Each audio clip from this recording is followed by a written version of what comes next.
This week is expected to mark a big milestone for a Lubbock County service that's for many years been a source of frustration and for some families, heartache. Good evening. Thanks for joining us. Lubbock County is scheduled to take more steps into a new era of the medical examiner's office.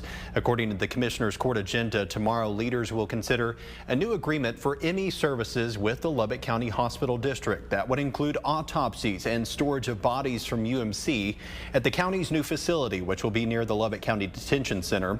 Voters approved the use of $35 million in bonds in November of 2023 to construct the new facility. Now, for Lubbock County, things started unraveling at the ME's office around 2016, including allegations of wrongdoing, backlogs, delays, firings, turnover, and eventually outsourcing ME services, which also came under scrutiny. Now, when ground was broken in January of 2024, Charles Addington, the county's new ME, expected the new office to open this spring and bring about a new beginning.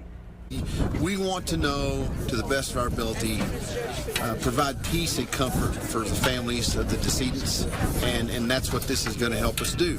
We'll still have some people that die every day, but if it's handled better and handled more professionally than we can right now, that's even better. Also tomorrow, commissioners are expected to consider terminating a lease agreement with the Texas Tech University Health Sciences Center for the ME building it's used for many years on the South Loop. According to the agenda, Lubbock County will leave that facility next month. County information shows its most recent lease extension cost the county $250,000 last year. The Commissioner's Court meets at 10.